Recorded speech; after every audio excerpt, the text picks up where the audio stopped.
Bismillah ar-Rahman ar-Rahim, wa salatu wa salam ala ashrafil mursalin. Bienvenue dans cette séquence de formation dans laquelle je vais expliquer quelques dispositions constructives concernant les poutres. Rappelons d'abord le schéma de calcul de la section théorique des poutres. Eh bien, je calcule d'abord la section des armatures des poutres à l'état limite ultime. Deux cas peuvent se présenter. Une section avec seulement des armatures tendues dans la partie inférieure.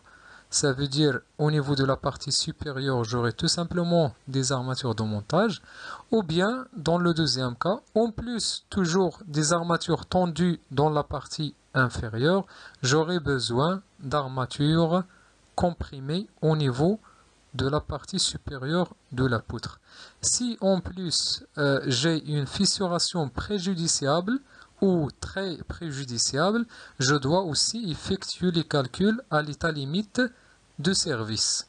Dans ce cas, de même, je vais me retrouver avec une section avec seulement des armatures tendues en bas. La partie supérieure sera armée par des armatures de montage, ou en plus des armatures tendues, j'aurai aussi des armatures comprimées dans la partie supérieure. Eh bien, qu'est-ce que je fais dans ce cas?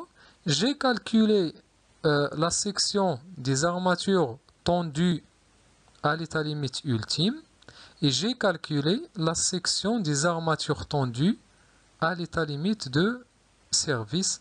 Eh bien, la section à considérer, c'est la section la plus importante. Supposons par exemple que j'ai trouvé que la section des armatures à l'état limite ultime est supérieure à la section des armatures à l'état limite de service. Eh bien, la section à considérer, c'est la section à l'état limite ultime. De même pour les armatures comprimées. Donc, après avoir calculé la section théorique, je passe au choix de la section réelle, bien sûr à l'aide du tableau, donnant les sections des barres en fonction du nombre et du diamètre de ces dernières.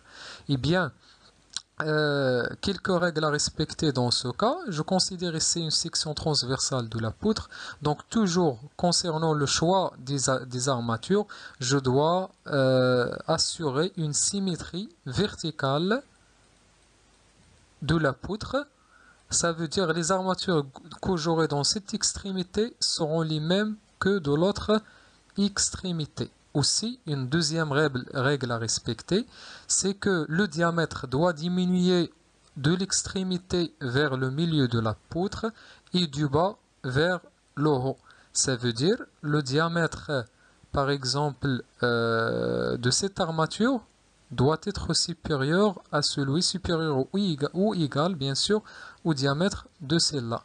Et aussi, le diamètre des armatures au niveau des nappes inférieures doivent être supérieurs au diamètre des armatures au niveau des lits ou nappes supérieures.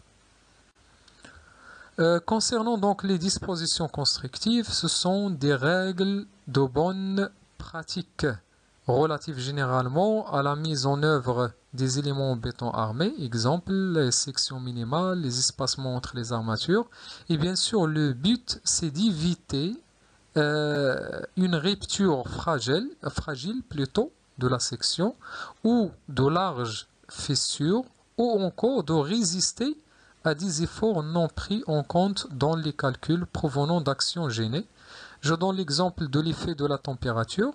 Eh bien, cet effet n'est pas pris en compte, l'effet de dilatation et retrait sur l'effet de la température, donc ils ne sont pas pris en compte au niveau des calculs.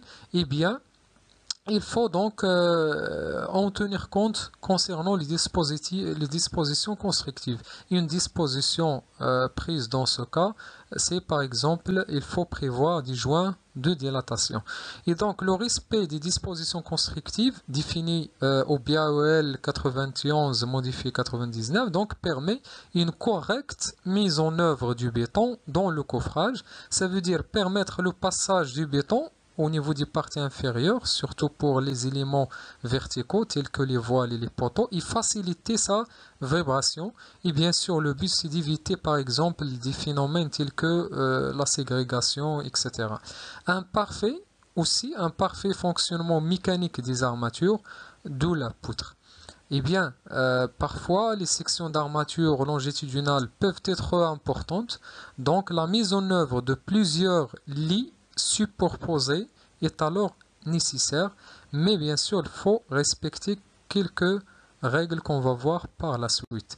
Eh bien, parmi les dispositions constructives, on distingue l'enrobage. L'enrobage, c'est tout simplement la distance entre la surface du béton et l'armature la plus proche. Donc, si on considère ici une section transversale de la poutre, et bien tout simplement l'enrobage noté généralement petit c, c'est la distance entre la surface du béton et l'armature la plus proche. Ici, ce sont les armatures transversales. Eh bien, le but de cet enrobage, c'est tout simplement de permettre d'assurer une bonne protection des armatures contre la corrosion, mais aussi à assurer une bonne adhérence entre le béton et les armatures. Donc pour cela, l'enrobage doit être au minimum égal à 5 cm pour les ouvrages à la mer ou exposés au brouillard salin, ça veut dire pour les constructions au littoral, 3 cm pour les parois qui sont soumises aux intempéries ou aux condensations. Condensation, ça veut dire les vapeurs d'eau, exemple au niveau des salles de bain, etc. 1 cm pour des parois qui seraient situées dans des locaux couverts et clos et qui ne seraient pas exposés aux condensations, généralement à l'intérieur des bâtiments, ou si l'enrobage doit être supérieur au diamètre maximal des granulats et au diamètre maximal des armatures. Généralement, on prend un enrobage de 2 cm. Bien sûr, au niveau de l'Eurocode, on adopte un enrobage de 1,5 cm pour les éléments à l'intérieur des bâtiments et 3 cm pour les éléments exposés aux intempéries. Eh bien, une autre disposition constructive concerne cette fois-ci les espacements entre les armatures longitudinales. Eh bien, si on aura recours donc à disposer les armatures longitudinales sous forme de plusieurs lits, exemple ici, vous avez donc un premier lit d'armature, un deuxième lit d'armature et un troisième lit d'armature. Bien sûr, dans ce cas, il s'agit d'armature tendue. Eh bien, il faut toujours respecter un espacement vertical entre les deux premiers lits, ça veut dire le premier paquet d'armature et le troisième lit. Aussi, il faut respecter un espacement horizontal entre les armatures longitudinales. Le but, bien sûr, c'est tout simplement de permettre un passage facile du béton vers le bas et aussi d'enrober, de bien enrober les différentes armatures. Bien sûr, les valeurs de ces espacements, on va les voir tout de suite. Aussi, à ne pas oublier qu'il faut disposer au niveau des poutres, surtout pour des poutres ayant une hauteur très importante. Donc il faut disposer des armatures qu'on appelle des armatures de peau au milieu de la retombée. Et bien sûr, tout simplement, pour éviter donc les fissures de retrait. Et bien sûr, ces armatures doivent toujours être maintenues par des épingles. Aussi, de même pour le troisième lit d'armature tendue, il doit aussi être maintenu par une épingle. Donc concernant les espacements, eh bien pour l'espacement vertical, vous l'avez ici, entre les deux premiers lits et le troisième, il doit être supérieur ou égal au sup entre petit a et 6G. Avec petit a, c'est la largeur d'un paquet de barres. Exemple ici, si j'ai un paquet de 2 barres, donc petit a sera égal au diamètre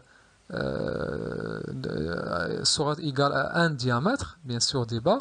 Si j'ai un paquet de 3 barres, eh bien, petit a sera égal à 2 diamètres. À ne pas oublier que il est recommandé qu'un paquet ne dépasse pas 3 barres. Si j'ai étant le diamètre du plus gros granulat. En ce qui concerne l'espacement horizontal entre les armatures longitudinales doit être supérieur ou égal au sup, toujours de petit a et 1,5 cj.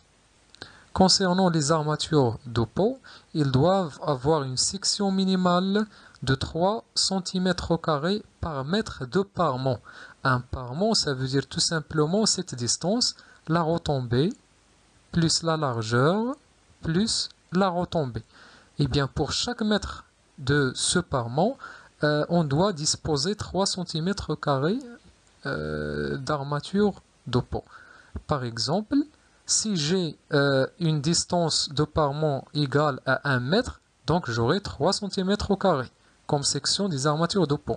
Mais cette fois-ci, si j'ai par exemple toujours sur cette distance de parement, retombée plus largeur plus retombée, exemple 1,5 mètre, et bien sur chaque mètre, je dois disposer donc 3 cm², donc j'aurai une section d'armature de peau égale à 4,5 cm². Bien sûr, je rappelle que cela concerne les poutres de hauteur importante.